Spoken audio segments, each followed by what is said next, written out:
Hey, good afternoon to you.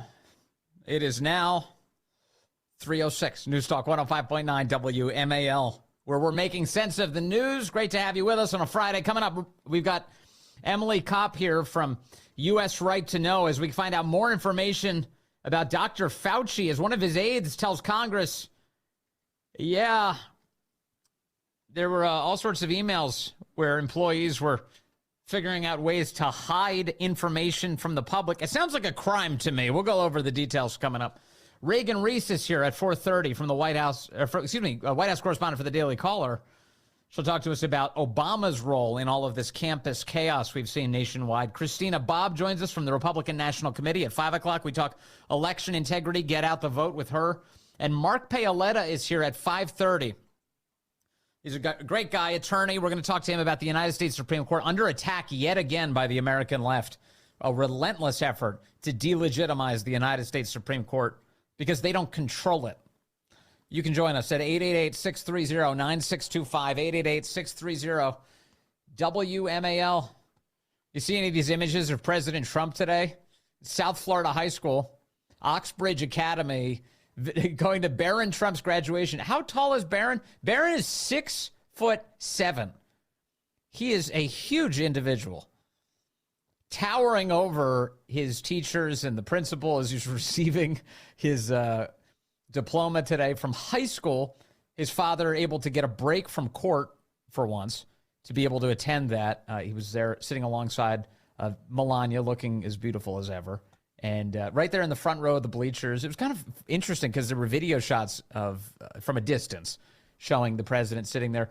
He's just sitting in the crowd like a normal dad. There was like not much fanfare. It was kind of an odd image to see because normally you see crowds around the guy. He was just sitting there, although he did have two guys who were dressed like the Blues Brothers sitting right behind him. Those were the Secret Service agents who were, they've got their a very obvious look as they're there to protect the president and Melania. But there to celebrate his son's graduation from high school. Pretty cool. Finally getting a break from that courtroom chaos this week. The left, of course, has been under just assaulting all of our institutions and trying to diminish them in the eyes of the public and certainly trying to co-opt them for their own power extensively. Obviously, you're watching Biden do that with the presidency. Democrats have made a complete mess of Congress, sometimes with the help from Republicans. And now the courts, you're watching as they're using the courts to try and destroy Donald Trump, their political opponent, rather than face off against him in a fair fight and to put their cases to the voters. And the latest expression of this is the attack today on Supreme Court Justice Samuel Alito. Now, we're going to have a bigger conversation on this coming up with Mark Paoletta at 5:30. But Justice Alito is the latest guy who's being put right in the center of the left's targets. Normally, they try and go after Clarence Thomas, right? It's an endless assault on Supreme Court Justice Clarence Thomas. They hate that he's a black man who doesn't toe the line of the left. And as a result, they've been trying to destroy him for as long as he's even been thought of as potentially a Supreme Court justice. And now in all those decades he's been there, just relentlessly attacking him. But this week, at least at the end of this week, it's Sam Alito's turn. And the way they're doing it now is the New York Times has a report up overnight. A report. It's such a joke. It's a photo. They have a photo from 2021, early 2021. It's a picture outside of Sam Alito's house. So forget privacy. They have photos of the front of his house. And there's a flagpole there. And the headline on the piece is, "At Justice Alito's house, a Stop the Steal symbol on display." Really? So in the picture, what I'm staring at here is an American flag hung upside down on a flagpole, which conventionally is a symbol of distress. When you are, especially if you're in a vessel and you're flying the American flag and you want to signal that you're undergoing distress, you turn the flag upside down. So here you have the flag flying upside down, reportedly in front of Justice Alito's home, which they've very unhelpfully for his privacy photographed and placed on the front of the New York Times today, well, at least on their website. And the byline on this piece is Jodi Kantor is her name. And even the description of who she is a lie, because it says Jodi Kantor, who has been reporting on the Supreme Court, including the behind-the-scenes story of how the justices overturned the right to abortion, welcomes tips at the following location. So you can go give her tips. They didn't overturn a right to abortion. They said that the Constitution never contained one and instead left it to the states. So even that's a lie. So here we go. After the 2020 presidential election, as some Trump supporters falsely claimed that President Biden had stolen the office, many of them displayed a startling symbol outside their homes, on their cars, and in online posts, an upside-down American flag. See, the first thing she's doing is setting the frame. She's saying, this is a crazy conspiracy theory. The only reason anybody would ever fly an American flag upside down is because they are an extremist right-winger. This is what Jodi Kantor's saying. One of the homes flying an inverted flag during that time was the residence of Supreme Court Justice Samuel A. Alito Jr. in Alexandria, Virginia, according to photographs and interviews with neighbors. The upside-down flag was aloft on January 17, 2021, the images showed. President Donald J. Trump's supporters, including some brandishing the symbol, had rioted at the Capitol a little over a week before. Mr. Biden's inauguration was 3 days away. Alarmed neighbors snapped photographs, some of which were recently obtained by the New York Times. Yeah, pay attention to the dates here. This is something that, these are photos that were apparently taken in early 2021. We are now approaching the 2024 election, and this is the first time we've seen anything like this. So somebody is clearly trying to create a scandal here out of what you're about to hear is nothing. This is not a scandal. What's scandalous is the way that the Alito family's been treated, actually. That's what's scandalous here. But pay attention to the timing. The timing here is designed to delegitimize the United States Supreme Court while it's in the midst of pivotal decisions that are not only about, the aftermath of the 2020 election and the way the Biden Justice Department has treated that, but also about the 2024 election. This is a delegitimization exercise. And the New York Times, always happy to carry water for the deep state and left-wing priorities, doing it again here, publishing a photo from the front of Sam Alito's house in January of 2021. Word of the flag filtered back to the court. People who worked there said in interviews, the Times claims. While the flag was up, the court was still contending with whether to hear a 2020 election case, with Justice Alito on the losing end of that decision. In coming weeks, the justices will rule on two climactic cases involving the storming of the Capitol on January 6th, including whether Mr. Trump has immunity for his actions. Their decisions will shape how accountable he can be held for trying to overturn the last presidential election and his chances for re-election in the upcoming one. So the Times is barely hiding it here. They're telling you outright that the reason they're elevating this story is an effort to upend these coming decisions. Now they finally quote Justice Alito. Quote, "I had no involvement whatsoever in the flying of the flag," Justice Alito said in an emailed statement to the Times. Quote, "It was briefly placed by Mrs. Alito in response to a neighbor's use of objectionable and personally insulting language on yard signs." The Times blows past his explanation and then says, judicial experts said in interviews that the flag was a clear violation of ethics rules, which seek to avoid even the appearance of bias and can sow doubt about Justice Alito's impartiality in cases related to the election and the Capitol riot. The mere impression of political opinion can be a problem, the ethics experts said. This is ridiculous. Right now, Donald Trump is in front of a judge who donated to Joe Biden.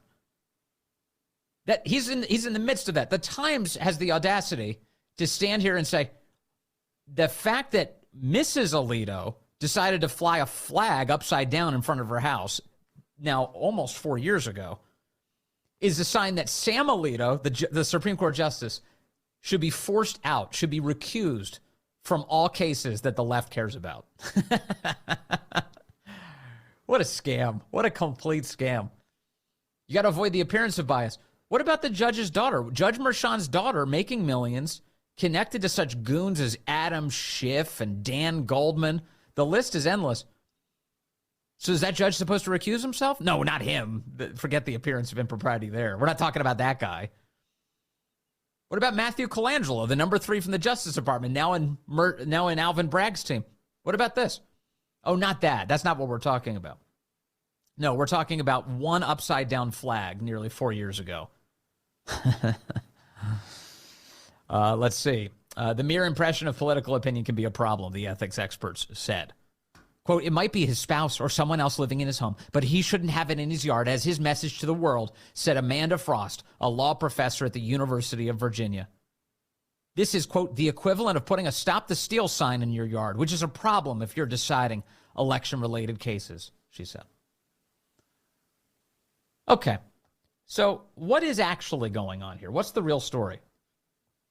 Well, in addition to the statement you just heard from Justice Alito, we also have this now from Shannon Bream over at Fox News. She reports the following, quote, I spoke directly with Justice Alito about the flag story in the New York Times. In addition to what's in the story, he told me a neighbor on their street had a F Trump sign, spelled out completely, that was within 50 feet of where children await the school bus in January of 21. Mrs. Alito brought this up with the neighbor. By the way, let me just pause on this for a moment. I've noticed on Twitter that there's some lefties out there who are trying to offer some sort of dunking fact check on the school thing.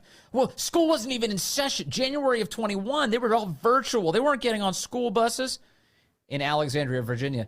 That's not uniformly true. If you're talking about public schools, sure, but people go to all sorts of schools, and there are all sorts of buses that take them to all sorts of schools. It's not just government schools. So that's not a very good fact check. It's a stupid fact check. Also, according to Justice Alito, says Shannon Bream, things escalated and the neighbor put up a sign personally addressing Mrs. Alito and then blaming her for the January 6th attacks. So the neighbors, this is awful, by the way. Just imagine, you go home trying to get some peace and quiet and your neighbors are psychopaths. They're attacking Mrs. Alito as being responsible for the January 6th, quote, attacks. Justice Alito says he and his wife were walking in the neighborhood, and there were words between Mrs. Alito and a male at the home with the sign. Alito says the man engaged in vulgar language, including the C word. Okay. So to just set the scene for you, if it's not clear already, Justice Alito is walking with his dear wife, and now she's being called the C word in front of him. I have no idea how he reacted here. All we know is he's relaying this aspect of the story. But typically a husband doesn't respond too kindly to some other dude saying that to his wife. I don't imagine Justice Alito was particularly pleased with that event. Following that exchange, Mrs. Alito was distraught and hung the flag upside down for a short time. Justice Alito says some neighbors on his street are, quote, very political and acknowledges it was a very heated time in January of 2021. Okay, so the story is that their neighbors were treating them like garbage. And Mrs. Alito, having a little fire in her belly, was like, how about this? And she flies the American flag upside down, saying, you want to attack us? Fine, we're under attack. You're attacking us. And this is what's happening in our country right now. I can't even walk down my street without this type of invective and garbage being hurled at me. So yeah, we're in distress. We're raising the flag. We're up. We're good for her. By the way, this whole saga just makes me like her more. I met her once many years ago now. Interestingly, at a wedding.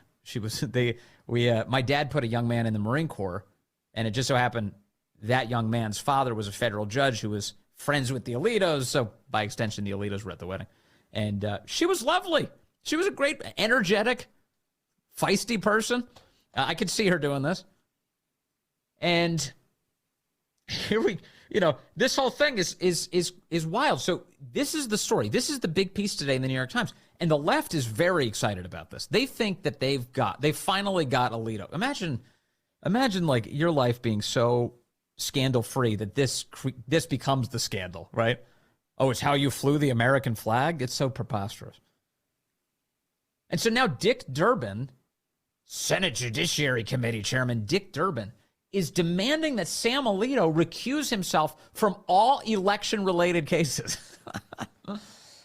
as a result of this. And you could guess that Dick Durbin probably knew about this New York Times story before it even appeared in the New York Times. because this was the game all along. We've got to figure out a way to delegitimize the court even further. And the Alitos, they've been through it. They still have protesters showing up to their house. You know that? So they still have protesters showing up outside of their home, hectoring them, harassing them. Yeah, Joe Scarborough was on his stupid show this morning, losing his mind. And for a Supreme Court justice, and I will say my opinion only, but the guy most likely to have had something to do with the leaking of the Dobbs decision. What? Yeah. Leaking it to the Wall Street Journal, or somebody connected to him leaking it to the Wall Street Journal. Wait, so, okay, the conspiracy theory is that Alito leaked the Dobbs decision early in order to provoke someone to try and assassinate Brett Kavanaugh? Does that make any sense to you whatsoever? That's so stupid. Because he wanted to keep Brett Kavanaugh and Amy Coney Barrett frozen in place. Oh, my God. I think history will show that. But that aside, for a guy who is a Supreme Court justice that let that happen at his own home in one of the most fraught times. Get control of your wife, says Joe Scarborough. He says, "How you can't control your woman? I control my woman," he declares on the air as he sits next to her. Times in American history since the Civil War is just, it's just sad. And it shows how little respect he has for the institution. It shows how little respect he has for the law. It really does. It's disgusting. It's just disgusting. Yeah, a full-throated endorsement for the neighbors calling his wife the C word in the street from Joe Scarborough. What an insane take. Strapped to another insane take, which is that Alito leaked the Dobbs decision to try and get Brett Kavanaugh killed. Oh, my God. What a world we live in. That guy has a TV show. Emily Kopp is going to be with us from U.S. Right to Know. That's coming up in just a few minutes. We'll talk to her about the government health experts and their efforts to hide information from you. In fact, they had a plan to erase what they call smoking guns. That's ahead. Hey, good afternoon to you. It is 3:36 here. News Talk 105.9 WMAL. Where we're making sense of the news. Coming up on the program, Reagan Reese will be with us, White House correspondent for the Daily Caller at 4:30. 5 o'clock, we speak to Christina Bobb with the Republican National Committee about election integrity efforts there.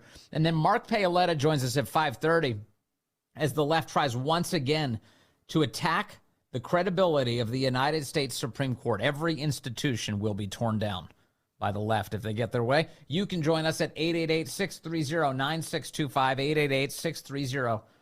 888-630-WMAL. Yesterday, some incredible testimony before the United States House of Representatives. You had Congressman James Comer asking questions of the NIH deputy director, a guy by the name of Lawrence Tabak. And during that questioning, James Comer read out emails involving one of Anthony Fauci's top aides, a guy called David Morans. And inside of those emails, you hear some evidence that Morans and the people around him were figuring out ways to evade sharing their own contents, their emails, their communications with the public. They were conspiring to destroy records so that they wouldn't be disseminated through FOIA. Take a listen to this as James Comer reads some of the emails out and asks Deputy Director Tabak whether or not this is standard operating procedure at NIH. Shifting to some questions regarding NIH's document retention policies. Dr. David Moran, a senior advisor to Dr. Fauci for decades, wrote in an email to Dr. Daszak, quote, "I learned from our FOIA lady here how to make emails disappear after I am FOIA'd, but before the search starts. So I think we are all safe. Plus, I deleted most of those earlier emails after sending them to Gmail," end quote. Is that consistent with NIH document retention policies? It is not. Does the NIH FOIA office teach employees how to avoid transparency? I certainly hope not. He also later wrote Dr. Daszak, and I quote, "We are all smart enough to know to never have smoking guns, and if we did, we wouldn't put them in emails. And if we found them, we would delete them, end quote. Is that consistent with NIH document retention policies? It is not. Finally, emails show that Dr. Morans would share internal discussions regarding upcoming FOIA releases with Dr. Daszak. He would then help Dr. Daszak craft responses to documents being released in these FOIAs. Are those actions consistent with NIH policies? If those actions occurred, they would not be consistent. No. So do these actions concern you, Dr. Tabak? It does indeed. What is Dr. Moran's current employment status? He is an employee of NIH. He's still an employee of NIH. Joining us now to discuss this is Emily Kopp. She's a reporter for U.S. Right to Know, which has been all over this story and trying to get answers about the origins of COVID and our own government's behavior throughout all of it. Emily, good to have you back with us. Good to be here. Tell me what to make of all of this. It's not every day you get government officials saying out loud, here's how we hide smoking guns. Right. It's pretty remarkable. So David Morans is an important figure because he's at the nexus of Tony Fauci and the Wuhan Institute of Virology. So your listeners probably already know that money flowed from Fauci's institute at NIH through this organization called EcoHealth Alliance. And so Morans was both an aide to Fauci for 2 decades and a close friend with EcoHealth Alliance president, Peter Daszak. So, Fauci has tried to downplay the money funneled to Wuhan as minuscule in comparison to his institute's entire budget. But we now know that the scientist in the United States who worked most closely with the Wuhan Institute of Virology, Peter Daszak, had a direct line to Fauci's inner circle. We also know that Daszak ingratiated himself with powerful people in Washington through these cocktail parties he would host at this ritzy social club called the Cosmo Club. And reading his emails with Morans, it's clear these two were close drinking buddies and friends. So that brings us to June 2023. Around this time last year, The Intercept reported that Morans tried to evade federal records retention and transparency laws by forwarding everything from his NIH email to his Gmail and deleting everything on his NIH email that he, quote, didn't want to see in the New York Times. So some important background is that under the Freedom of Information Act, or FOIA, everyday people are granted access to documents that could shed light on how public agencies are using our taxpayer dollars. And this is an important tool to make sure the government is acting in the best interest of the people. And our organization has tried to submit FOIAs for Morans' emails, and we ended up having to sue NIH to try to pry these emails out of the agency. And the committee investigating this on Capitol Hill has also faced obstruction. So after about a year of obstruction by Morans and even Morans' bosses at HHS, the committee issued a subpoena for his Gmails. And so this is how we get this, explosive set of emails read by Comer yesterday. Well, it suggests very highly that there are much more damaging emails that we haven't seen, perhaps because they've been destroyed. I hope not. So the current status is that after this subpoena for his emails, including the emails on his Gmail, were submitted, Morans turned over 30,000 of them to the committee earlier this month on May 1st.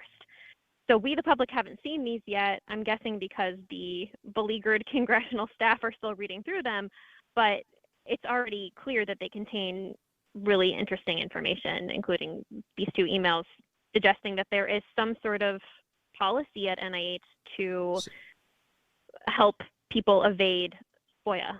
So it's not just like kind of foreseeing that FOIA might show up, that these requests from people like you would show up seeking this information from the government. It's also that email that David Morans sent to Peter Daszak. I learned from our NIH FOIA lady how to make emails disappear after I am FOIA'd, but before the search starts. So I think we are all safe. That's him plotting to delete information in order to keep it from the public. It feels like we're dancing on what could very well be a crime here. Yes, agreed. This is clearly his statement of intent to violate federal retention and transparency law. My hope as an investigative journalist is that he simply forwarded emails to his Gmail and deleted them on his NIH email, thinking that that would protect him, but that we do still have access to that information in some capacity because, the other email that Comer read out yesterday suggested that Morenz was fully aware that there might be smoking guns in his correspondence with Daszak, suggesting he obviously knew that there was a possibility that the worst pandemic in a century started with a lab leak and that NIH research was connected to that lab leak, but that he would get rid of any evidence if he were to come across it, which is mind-blowing, really. Yeah, it's remarkable. Let me play some more testimony from Dr. Tabak this week, yesterday. He admitted before that congressional inquiry yesterday that we were indeed funding what most people would refer to as gain-of-function research, this in-the-lab research that makes viruses more infectious and more deadly to humans. Here is Dr. Tabak confirming that, and then you'll hear a little bit now. I'll play some flashback audio of Dr. Fauci back in 2021 denying that detail to Rand Paul. Dr. Tabak, did NIH fund gain-of-function research at the Wuhan Institute of Virology through EcoHealth? It depends on your definition of gain-of-function research. If you're speaking about the generic term, yes, we did, but this is research. The generic term is research that goes on in many, many labs around the country. It is not regulated, and the reason it's not regulated is it poses no threat or harm to anybody. Dr. Fauci, do you still support funding of the NIH funding of the lab in Wuhan? Senator Paul, with all due respect, you are entirely and completely incorrect that the NIH has not ever and does not now fund gain-of-function research in the Wuhan Institute Do they fund of Virology. Dr. Barrick? We do not fund Do you fund Dr. Barrick's gain-of-function research? Dr. Barrett does not doing gain-of-function research, and if it is, it's according to the guidelines, and it is being conducted in North Carolina. All right, so there you have back in 2021, Dr. Fauci said we're absolutely not doing this. Now the government's saying actually yes we have, based on the generic definition of it, and it's gone so far as this week. The other big news, Emily, is that EcoHealth Alliance has been cut off by the Biden administration. They've made this announcement that they're no longer going to be funding that organization. So what can we conclude from all of this? Well, we can conclude that Fauci's testimony was false. And there is also evidence showing that Fauci knew it was false at the time. We have emails from early in 2020 where he says there was gain-of-function research going on in Wuhan using that term. We also know that he met with a virologist who specialized in coronavirus gain-of-function work, Ralph Barrick, very early on. And we know from Barrick's testimony to the committee that they discussed just this research, this gain-of-function research that Senator Paul had identified when he was questioning Fauci about this.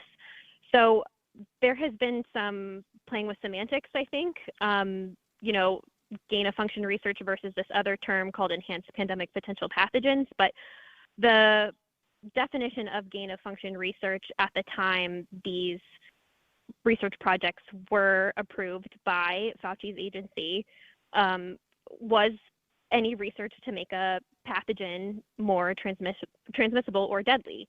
And this research certainly met that definition. So I think it's kind of an open question whether that could expose Fauci to perjury charges, but it was clearly false testimony, and yes, Fauci knew it was false at the time. So with EcoHealth Alliance, they have also similarly, like Fauci, obscured the fact that they were doing this gain-of-function research, and they failed to report the fact that they did this experiment on a coronavirus that was described in the public scientific literature as poised for human emergence. In other words, it would only take a few genetic changes for it to be able to infect humans. And what they did was make it much more dangerous in mice designed to express human receptors. So it's sort of follows that they were making the virus more dangerous for humans. And they, were doing this experimentation with the Wuhan Institute of Virology and failed to inform NIH. There are also a lot of other problems. So you heard Fauci say that this research was set to go on at UNC, which is Barrick's institution in the United States, where we have more rigorous biosafety standards. Our organization found out through FOIA that that was false, that Daszak had written in a draft of one of his grant proposals that, so we're going to tell the Pentagon that we're going to do this research at UNC at a BSL-3, but actually we're going to downplay the involvement of China and we're going to export it to BSL-2, and basically in order to save on costs. Mm-hmm. So a lot of evidence suggesting that this organization is not a good steward of taxpayer dollars, so much so that even Democrats on this committee got on board with recommending that they no longer be eligible for federal funds. Emily Kopp, finally, and thank you for your time today. Do you ever find it bizarre that this issue, as big as it is, does not receive commensurate coverage in the media in the United States? Because as it stands now, from where I'm sitting, it certainly looks very likely that U.S. taxpayer dollars were smuggled into China, souped up viruses, and may have resulted in the single biggest pandemic of our lifetimes. And almost no meaningful media coverage has really touched this except for people like you. It's maddening. I feel like I've been shouting from the rooftops for a while now, because I do think it's important to get justice and accountability for all of us who have been, affected by COVID, but especially for people who have lost loved ones. I think it's taking really blatant, unabashed corruption, like Moran saying, I'm going to delete the smoking gun if I find the smoking gun, to sort of break through all of the gaslighting that we experienced for years of, between virologists with conflicts of interest and Fauci saying that this was a conspiracy theory. So in a way, we're kind of lucky that they're so brazenly corrupt that I think it's breaking through all of the gaslighting. But I do wish it was getting more coverage. We are kind of lucky that they're so brazenly corrupt. I think that's the quote of the interview. Thank you very much, Emily Kopp. Really appreciate your work and your time today. Good to talk to you. Thank you. Thanks for having me on. That's Emily Kopp with U.S. Right to Know, doing the good work of digging into what the hell happened to our country. 888-630-9625, the number to join us, as always, on a Friday. We've got Donna in Frederick, line 1. Hello, Donna. You're on the Vince Coglianese Show. Donna. There she is, going once, going twice. Donna, you with us? Oh, well, I'm sorry. We missed Donna, but that's all right. Donna wanted to weigh in on the battle our country is going through right now. There are battles everywhere, as you may have detected, including inside of Congress, where we had a gigantic congressional catfight last night between all these Democrats. What's her name? Crockett. So we had Crockett, AOC, Marjorie Taylor Greene. Did Lauren Boebert get in on the action? There was a lot of words just heading in every direction, and the women were commenting on each other's looks and how ugly they are, and it was out of control. James Comer, I didn't realize until last night that Comer wears hearing aids, presumably so he can turn them down as all the women are screeching at each other. No, he said yesterday, he's like, I'm sorry, I'm wearing hearing aids. I can't hear anything. You've got to all speak one at a time, please. And it was just total madness last night. A hearing on holding Attorney General Merrick Garland in contempt. I will review the game tape with you coming up. It was madness. It got so bad. John Fetterman says it was like Jerry Springer, but he doesn't want to insult Jerry Springer. He says AOC's mad at him now. If the guy in a hoodie has to tell you how to act while you're in Congress, something is going wrong. Stay with us. The Vince Coglianese Show continues next.